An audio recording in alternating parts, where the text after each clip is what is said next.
Welcome to educational training for all. ఈ రోజు మనం ఆర్ఆర్బి గ్రూప్ డి ఎగ్జామ్స్ కు ఉపయోగపడే మరికొన్ని బిట్స్ గురించి మాట్లాడుకుందాం. దానిలోని భాగంగా జీవశాస్త్రం నుండి డిస్కషన్. ఈ వీడియో లాస్ట్ వరకు చూసి మీకు నచ్చినట్లయితే ప్లీజ్ లైక్ చేయండి, సబ్స్క్రైబ్ చేసుకోండి.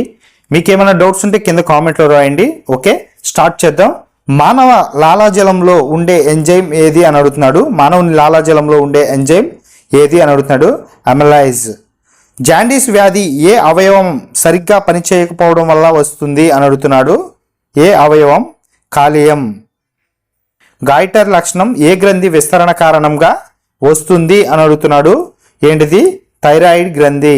మానవ శరీరంలో అతిపెద్ద గ్రంథి ఏది? మానవ శరీరంలో అతిపెద్ద గ్రంథి కాలేయం. శ్వాసనాళికకు సమీపంగా ఉన్న గ్రంథి ఏది అని అడుగుతున్నాడు. గ్రంథి ఏది అని అడుగుతున్నాడు. ఏంటిది? థైరాయిడ్ గ్రంథి. పుట్టిన శిశువు శ్వాస రేటు నిమిషానికి ఎంత కొట్టుకుంటుంది అని అడుగుతున్నాడు. నిమిషానికి 32 సార్లు. చూడండి, మానవ ఊపిరితిత్తుల సామర్థ్యం ఎంత అని అడుగుతున్నాడు. ఎంత? 5800 ml. మనం పీల్చే గాలిలో ఆక్సిజన్ శాతం ఎంత అని అడుగుతున్నాడు. ఎంత? 20 to 21% ఉంటుంది. ఆరోగ్యవంతుడు ఊపిరితిత్తుల బరువు ఎంత అని అడుగుతున్నాడు. ఎంత? 0.91 కిలోస్. మానవ శరీరంలో అత్యధికంగా ఉండే మూలకం ఏంటి అని అడుగుతున్నాడు. ఏంటిది?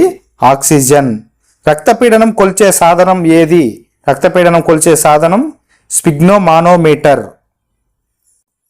రక్త ప్రవాహం జరిగే మార్గం ఏది అని అడుగుతున్నాడు. ఏంటిది? హృదయం రక్తనాళిక వ్యవస్థ ద్వారా. సాధారణ మానవునిలో రక్తపీడనం ఎంత ఉంటుంది అని అడుగుతున్నాడు. ఎంత? 120/80. గుండె నుండి ఊపిరితిత్తులకు బొగ్గు పులుసు వాయువు అధికంగా ఉన్న రక్తాన్ని తీసుకెళ్లేది ఏమిటి అని అడుగుతున్నాడు. ఏంటిది? పల్మనరీ ధమని. నిద్ర సమయంలో మానవుని రక్తపోటు ఎలా ఉంటుంది? నిద్ర సమయంలో మానవుని రక్తపోటు ఎలా ఉంటుంది అంటే తగ్గుతుంది. 66వ బిట్ చూడండి. శరీర సమతుల్యతను నిర్వహించే మెదడు భాగం ఏది అని అడుగుతున్నాడు. ఏంటిది? సెరెబ్రమ్. మానవుడి మెదడు పెద్ద భాగం ఏది అని అడుగుతున్నాడు. ఏంటిది? పెద్ద మెదడు. మానవుని మస్తిష్కంలో అతిపెద్ద భాగం ఏది అని అడుగుతున్నాడు. ఏంటిది? సెరిబ్రమ్. అమ్నీషియా దేని నష్టానికి సంబంధించినది అని అడుగుతున్నాడు. దేని? జ్ఞాపక శక్తి. గుండె, మెదడు వగైరాల వ్యాధులను గుర్తించే సాధనం ఏది అని అడుగుతున్నాడు. ఏంటిది? అల్ట్రాసోనోస్కోప్. ఎడిమా అనేది ఏ రోగానికి సంబంధించిన లక్షణం అని అడుగుతున్నాడు. ఏ రోగానికి?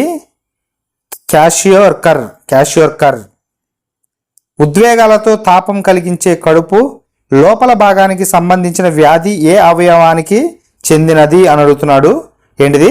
ఉద్వేగాలతో తాపం కలిగించే కడుపు లోపల భాగానికి సంబంధించిన వ్యాధి ఏ అవయవానికి చెందినది అని అడుగుతున్నాడు. ఏ అవయవానికి? ఉదరం మరియు పేగులు. అసిడిటీ సమస్యకు వెంటనే ఉపశమనం కలగాలంటే నీటిలో ఏ పదార్థం కలిపి త్రాగాలి అని అడుగుతున్నాడు. ఏంటిది? బలహీనమైన క్షారము. బ్లడ్ క్యాన్సర్ను ఇంకో పేరు ఏమంటారు అని అడుగుతున్నాడు. బ్లడ్ క్యాన్సర్కు ఇంకో పేరు లుకేమియా. సిసిఏగా ఏ వ్యాధిని వ్యాప్తి చేస్తుంది అని అడుగుతున్నాడు. ఏ వ్యాధిని? అతినిద్ర వ్యాధిని.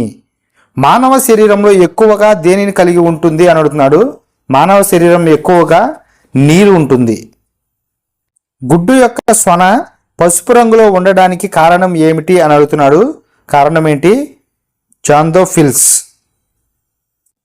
విటమిన్ ఈ లోపం వల్ల ఏమి కలుగుతుంది అని అడుగుతున్నాడు. ఏం కలుగుతుంది? వంధ్యత్వం. విటమిన్ సి అధికంగా లభించే పండు ఏమిటి అని అంటున్నాడు. ఏంటిది? ఆమ్లా. ఆమ్లా అంటే ఉసిరికాయ. స్కర్వీ వ్యాధి ఏ విటమిన్ లోపం వల్ల వస్తుంది అని అడుగుతున్నాడు. ఏ విటమిన్? విటమిన్ సి లోపం వల్ల ఈ స్కర్వీ వ్యాధి కలుగుతుంది. డయాలసిస్ ప్రక్రియను ఏ వ్యాధి ఉన్న రోగికి చేస్తారు అని అడుగుతున్నాడు. ఏంటిది? మూత్రకోశల సమస్య ఉన్న వారికి డయాలసిస్ చేస్తారు. మూత్రపిండంలో అతి చిన్న నిర్వర్తన విభాగం ఏమిటి అని అడుగుతున్నాడు. ఏంటిది? నెఫ్రాన్. మూత్రపిండాలలోని ఏ భాగం మూత్రం సేకరించబడుతుంది అని అడుగుతున్నాడు. మూత్రపిండాలలోని ఏ భాగం మూత్రము సేకరించబడుతుంది అని అడుగుతున్నాడు. ఏ భాగము? వృక్క, అంటే ఇది కూడా నెఫ్రాన్. మానవ మూత్రపిండాల్లో రాళ్లల్లో కనిపించే ప్రధాన రసాయన సమ్మేళనం ఏది అని అడుగుతున్నాడు. మానవ మూత్రపిండాల రాళ్లల్లో కనిపించే ప్రధాన రసాయన సమ్మేళనం కాల్షియం ఆక్సలేట్. డయాలసిస్ మరియు రక్త మార్పిడికై వాడు నాళికలు ఏ పదార్థంతో తయారు చేస్తారు అని అడుగుతున్నాడు. ఏంటిది? పాలిసిలికాన్. స్త్రీలలో మొదటిసారి బహిష్టు అవ్వడం ఏమంటారు అని అడుగుతున్నాడు. ఏమంటారు? మెనార్క్. ఏంటిది? బహిష్టం అంటే మెచ్యూర్ అవ్వడం. జీవాణు పరీక్ష దేనిపై జరుగుతుంది అని అడుగుతున్నాడు. ఏంటిది? ఒక ప్రాణం గల దేహం నుండి తీసిన ధాతువుపై జరుగుతుంది. నెక్స్ట్ బిట్ చూద్దాం. అమ్నియోసెంటీసిస్ అంటే ఏమిటి అని అడుగుతున్నాడు. ఏంటిది? గర్భస్థ శిశువులో లింగ నిర్ధారణ మరియు పరీక్షలను అమ్నియోసెటిసిస్ అంటారు. మానవ శరీరంలో అతిపెద్ద కణం ఏది? ఏంటిది? మానవ శరీరంలో అతిపెద్ద కణం మానవ అండం. పరిణామ సిద్ధాంతాన్ని మొదట రూపొందించిన జీవశాస్త్రవేత్త ఎవరు అని అడుగుతున్నాడు. ఏంటిది? పరిణామ సిద్ధాంతాన్ని మొదటి రూపొందించిన జీవశాస్త్రవేత్త ఎవరు? Charles Darwin. 91. జంతు జీవ కణము చుట్టూ ఆవరించి ఉండే పొర ఏమిటి? జంతు జీవ కణం చుట్టూ ఆవరించే పొర ఏమిటి అని అడుగుతున్నాడు. ఏంటిది? ప్లాస్మా పొర. డాల్ఫిన్లు నీటిలో నిర్దిష్ట స్థాయిలో నివసించడానికి వాటి దేహంలో ప్రత్యేక నిర్మాణాలు ఉన్నాయి. అవి ఏమిటి అని అడుగుతున్నాడు. ఏంటి?